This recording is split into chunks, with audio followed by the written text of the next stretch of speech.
Go for it. I have you in mind. Hi, good morning. Good morning. Pura vida. Pura vida. You're very welcome. We are the upcoming generation. We are the ones who are going to save the planet and who are going to make change. Start now, start teaching each other and supporting each other, and just continue along the road of saving our planet, because that is the only option. This is Peggy Merkur. Hi Daniel. Hello. So Daniel, how was your day and how did it start? Today is another crazy day here at on board Vega, which is part of SailCargoInc now, and we are preparing Vega to cross the ocean. So there is a lot to do. So where are we right now? We are on board Vega. Her full name is Vega and we are in Harlingen in the Netherlands. How does it come that you're in the Netherlands and not in Costa Rica right now? It's kind of a long story, so I'll try to keep it short. But SailCargoInc decided that they were ready to purchase a new vessel and start trading sooner. So myself and a number of our crew joined Vega in Västervik, Sweden, and brought the ship around with the intention of sailing across the ocean. When we got here to Harlingen, we made a big discovery. All the masts had rot and needed to be replaced, which was a massive task. I'm talking now to Jan van Dam. What made you sell the Vega? And what will your role be about for the future? I'm owner of 8 coasters. We have one coaster with a sailing system, and that's the way I met Daniela in Copenhagen, and that's how I get connected to SailCargo. What do you think about the project? Yeah, it's a nice project. We all know that we have to do something on the CO2 output. We also, like a general cargo owner, we also know what we have to do in the future. What do we have to do? We have to reduce the CO2. The total, let's say, CO2 output, you see, if you have a diesel ship, and we can reduce that by, for example, like we have extra sails on board, and like Vega is absolutely like zero emission. And that's also our target for the future. I've heard you are involved in other projects about emission-free shipping. Yeah, we are busy now with Tata Steel, and we all know that steel manufacturer is quite a dirty industry.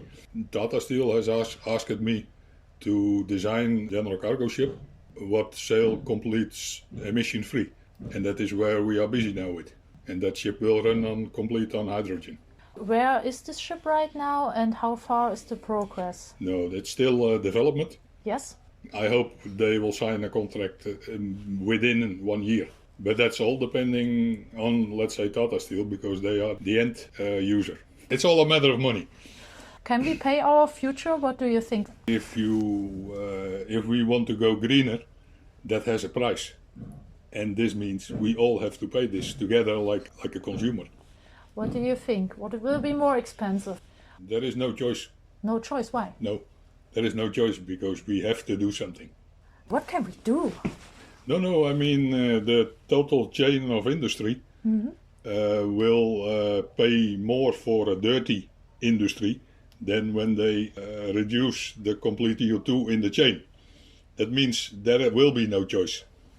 So, better act now than later, otherwise we will have a price we maybe not be able to pay. That's possible. And personal in life, what is sustainable in your living ways? If you look to this ship, we using the sun, we using the wind, and then I can run the ship complete without any energy from outside. Awesome. But there's still an engine running on the Vega, is it? No, let's say on the Vega, yes, but that's when there is no wind or in case of emergency. Thank you so much. Do you have an advice for the listeners or a personal motivation which keeps you going?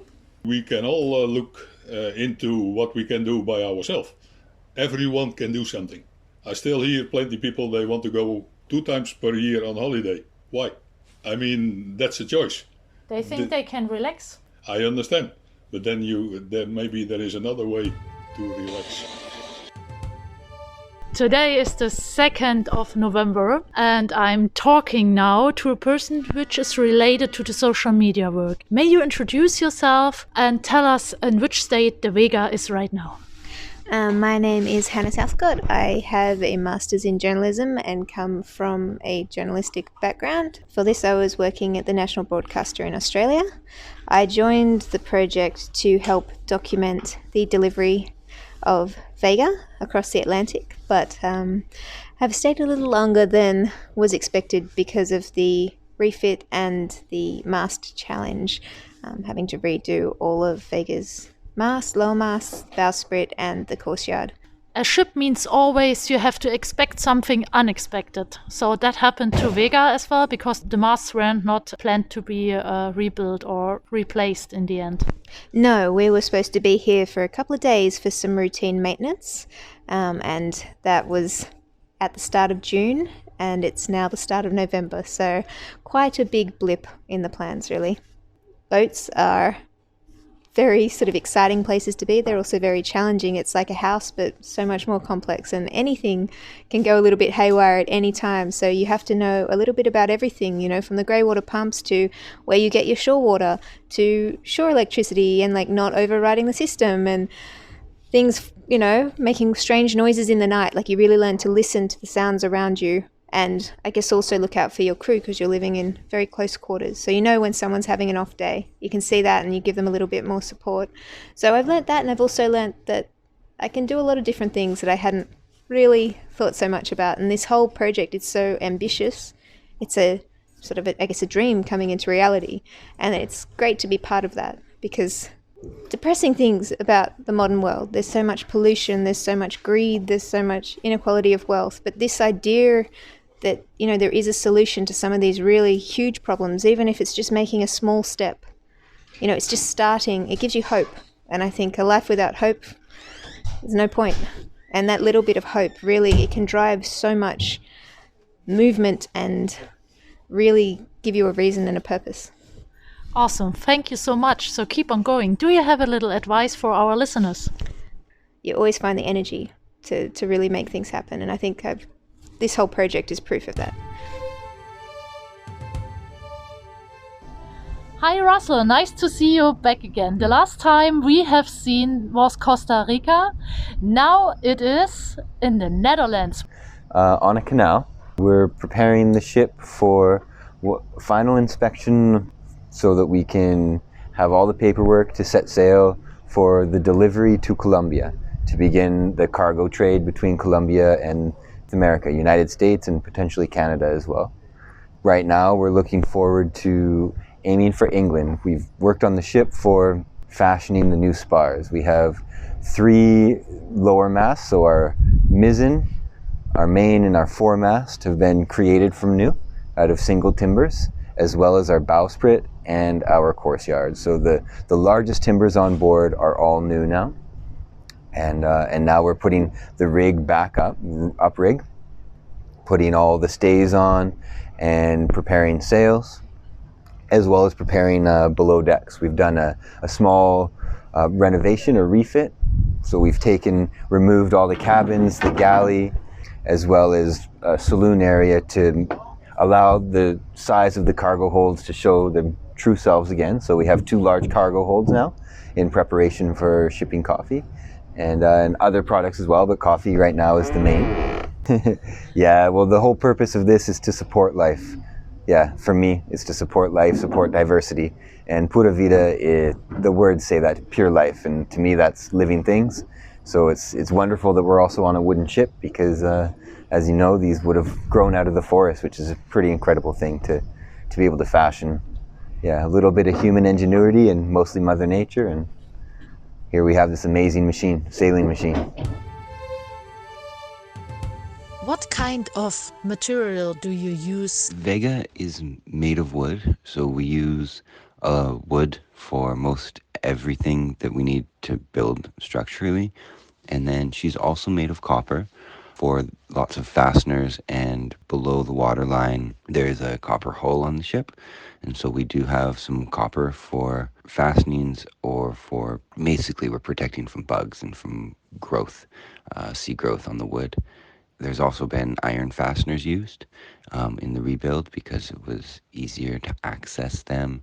We have used some lead paints for certain surfaces where we're putting joints together, say underneath the masts, where there won't be any access for a long time, for 5 years, I guess, really. We have to probably pull the masts out every 5 or 15 years, but 15 years is quite a long time. So we did put a little bit of lead paint. The masts have been painted in linseed oil, and then I think it's a synthetic oil that they were coated with for a varnish, but we also have bio impressions and regular 2 Tonkinois products, and those are oil treatments that we have on board that we can use for varnishing. So we have a lot of the natural oils. We also have linseed oil and linseed oil paint and turpentine derived from trees and pitch or tar that is derived from trees. There's a lot of natural products that are tree derived for doing the caulking of the seams or for tarring the rigging or for painting or varnishing. Most all of the exterior surfaces we will be using natural oil-based products. Those are linseed and tung oil.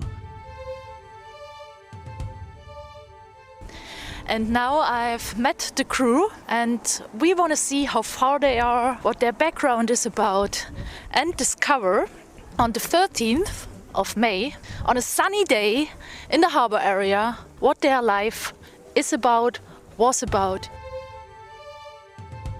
Hi, my name is Barbara. I'm from Switzerland. I've been sailing since about 10 years. I'm an officer on board now, at the moment second mate.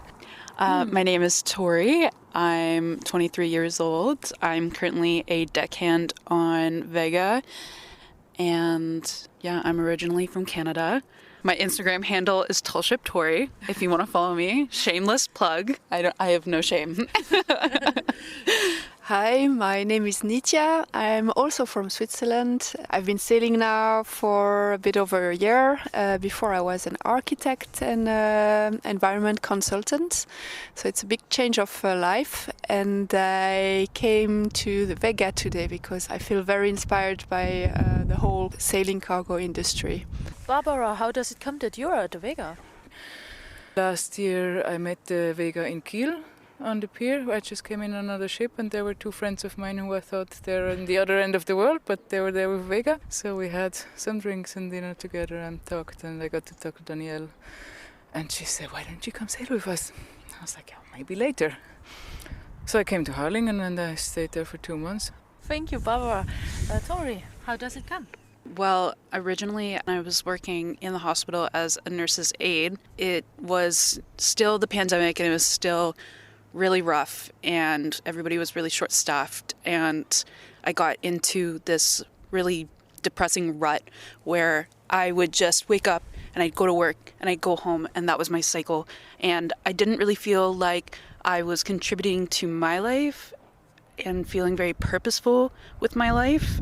And I just thought, like, there has to be something different. Like, I might be fulfilling like my friends and my family's dreams by being like the sister or the daughter that's a nurse and they're so proud of that, but I wasn't like fulfilling my dreams and being proud of myself. So I quit nursing school, I quit my job, I got a job in the office at St. Lawrence too as an office administrator, and then around wintertime, I went down to Prada, Baltimore too, and I helped them out with their like last tall ship festival in Sultana, or the Sultana Downrigging Festival, and that was a really awesome experience. All the crew was really awesome, and it really made me realize that tall ships were for me and sailing was for me. So the original CEO, Danielle, of Sail Cargo started on St. Lawrence too. That's kind of how I got into it, and she was looking for a rigging apprentice for the ocean crossing, and she sent me an email and basically gave me this opportunity, which I never thought I would ever get. And I kind of just sat there and I was like I thought I was nobody. Like, I have all these super accomplished friends that have their mates tickets and their captain's tickets, and they're like, 25 years old and so accomplished, and they started when they were 13 years old on these kid summer camp tall ships, and everybody was so far ahead of me. So when I got this email from Danielle saying, we'd like you to come on board, it's a paid professional position, I was like, yes, this is like my thing. And the dates got pushed back and I kept holding on to it. So I took that, and I've basically been in the Netherlands since the beginning of March, and it's been huge. Like, it's been a huge difference. I've never been to Europe before, so this is a big cultural change for me. We are all here in the middle of Harlingen, and we have an inspiration, the Vega. What inspires you about the Vega, and what means sustainability for you? My inspiration for the Vega is actually everything that comes behind the sailing cargo projects that are growing more and more right now. And it's the message that it brings for anyone who then receives or buys some product that have been transported by sails. Yeah, you just suddenly realize, oh, okay, so maybe, yeah, my product was sent from all over the world or across the Atlantic. It has traveled so many miles, but it did it by sail. And then you also realize that maybe it's nice to receive something like that, take it preciously, not needing it so much, like encouraging people to consume less, but to consume products that have a history background, that have a positive impact on the whole planet. And also I admire the project of Sailing Cargo in general because of impact they try to have from the start of the chain to the end of it, and so it doesn't get lost in between, and also the producer are involved a lot in this and gets a lot from it. Barbara, what about you? For one thing, I've been working a lot up north in the Arctic in the last years, and I really like that, but it feels more and more wrong. And at some point you tell yourself, what the one impact I can have there, I can directly talk to the people who see this and influence their thoughts about it and what's going on there. And this has really changed in the years I've been there, and it will keep changing, as we know. What have you been doing there? I've been working on tall ships. What else? I've been sailing expeditions from Iceland to Greenland, and expedition sailing in Svalbard, and day sails in Iceland, where I actually met Nadia a few years back, the second time. But I felt like, I don't want to fly up there all the time. But even if I stay, the people fly up there all the time. Everybody still wants to see it. Everybody tells all their friends, oh, it's the last time you can see it. You have to go. I've been thinking I want to do something more sustainable for a long time. But I also thought I already have two professions. If I now start another one, that's also not very sustainable. And apart from the other side is I also come a little bit from wooden boats, not only big steel boats, and I've always seen these big wooden boats that you never get to sail on, and now finally there is one I do get to sail on, and I'm really looking forward to that. And but also use the skills I already have for a project that has a much better mission and values than just showing tourism around. That's what I am doing right now. I think this can also be sustainable if you do it more locally and if people don't fly everywhere. So, Tori, what do you celebrate about life right now, and why was it a cultural shock, kind of? The parts of life that I've really been celebrating ever since arriving to Europe is just like how slow everybody takes things. Don't get me wrong, like tall ship sailors, they work hard, we work long hours, but there's also a lot of time to rest and reconnect with yourself, where I find that doesn't really happen in North America. There's a lot of like hustle culture, and it becomes very toxic, and you kind of lose who you are to the corporate world, which is one of the reasons why I did want to join Sail Cargo and Vega specifically, because I'm kind of like sticking it to the big corporate people. So, but yeah.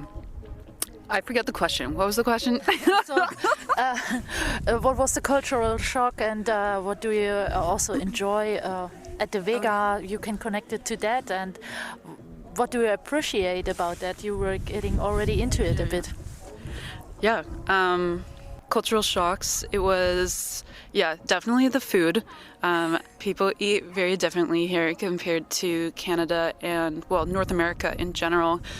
And I find that traditional meals are very different here as well, depending on your nationality. The music, the activity levels, everybody goes for walks here, which is not a thing in Canada, at least where I'm from, especially because it's so cold, like 8 months out of the year. People choose to drive everywhere.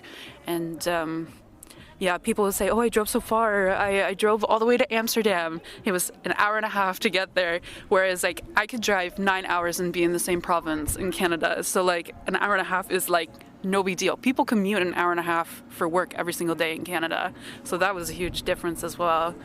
About the food, what did you discover at the Vega? I am very used to eating a lot of meat. I'm lactose intolerant, so not so much dairy, but Vega is a vegetarian ship, which I haven't really experienced before. And I was a little skeptical to see like if my body would tell me that I need like more nutrients that I was getting from the meat, but I have felt way better than I have like ever. I don't know the science behind it, but I definitely am more health conscious, and I think it's because of the people that I'm surrounded by. There's crew members on board that really love a lot of vegetables, and it helps that things are so affordable. Like the same head of lettuce in Canada is like $5 Canadian, and you can get it for like 99 cents here. So that's a huge difference. It's way more affordable to eat healthier here, so that also helps. A typical day for you is also to share moments with the crew, right? And work together. Do you listen to music? What is your spirit together? How do you work together? Or do you work more separately? Or how does it depend? How does it change? Yeah, how is it? Barbara? I just came back like 2 days ago. It feels like it's probably true. So there's no real rhythm yet. We're kind of building up again from small winter moods, 2 people on board. Now we're 5, I think, and it's going to be more and more. So the dynamics are changing. But yeah, of course, we have breakfast together. We eat together always. We have coffee breaks together at times when you feel like this is necessary. Yeah, but sometimes you have a project that is more a thing that you just have to do. Sometimes people work together on the same thing. Everybody has their music a bit around. There's not like one radio station blasting all over the ship. More little work groups. Cool. Nitya, you just joined today to help out. How did it feel and what did you do? It felt great, actually. It's the first time I'm working or helping on a wooden ship. It's also so nice already. The smells are very different from a steel ship. Checking the safety instruments and to do some woodwork as well, using linseed oil and yeah, so all the products also are quite interesting. What we can use on a wooden ship, natural products. It was really fun to be outside in the sun. Sending. Great. Just some words to have an inspiration. Just follow a bit your instinct and gut feeling and what makes you happy or what inspires you. And also that you can just try things and you don't have to stick with one thing forever. Like for me, I had for 10 years some work that I completely changed now. And people sometimes don't think it's possible, maybe now more and more, but it's also something, just try to think of what would make your heart jump in the morning when you wake up, like what environment you would like to be in and for what values maybe behind the projects. And that can make a big change in how fulfilling your life will feel. Tori, something to add? Just follow your dreams. You can't think about what other people want for you. You just gotta go out there and do it for yourself. Because at the end of the day, like, you have you, and that's the most important part. So, yeah. Barbara, do you have a philosophy in life for yourself? One phrase I often use, it's an old song by Björk. There's more to life than this. It's so easy to get stuck in like one mindset, and you think this is it. But then you're like, actually, no, there's more. There's something else. But the same goes also when you're on the ship. You can get really caught up in ship life, and then also there's more to life than this. You can also have a life outside the ship. You can have different lives, and you can have the lives you want if you build your life around it. Yeah, but doesn't life feel so much more simple on ships? It does, yeah. But it depends how many months a year you do it. At some point it's also good to do something completely different and then come back fresh and ready for it again.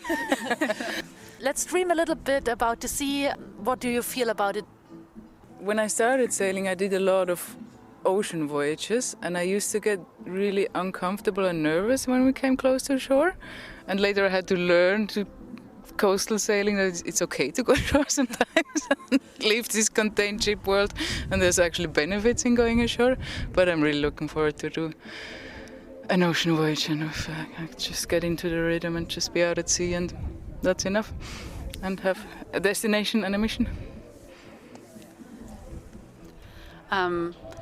One thing that I have been taught from my friend is to always strive to be content and not happy, because happy is a feeling that comes and goes, but contentment is like a consistent feeling that you have all the time. So like even though things really suck at the moment, you can still be content, and that is something that I definitely feel like when I imagine sailing on Vega and sailing across the Atlantic Ocean.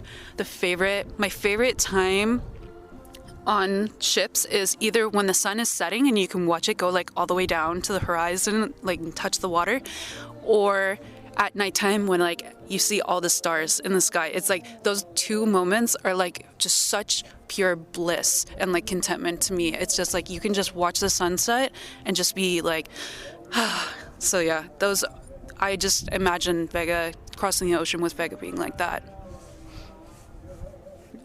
Wonderful. Yeah, start dreaming, keep on dreaming.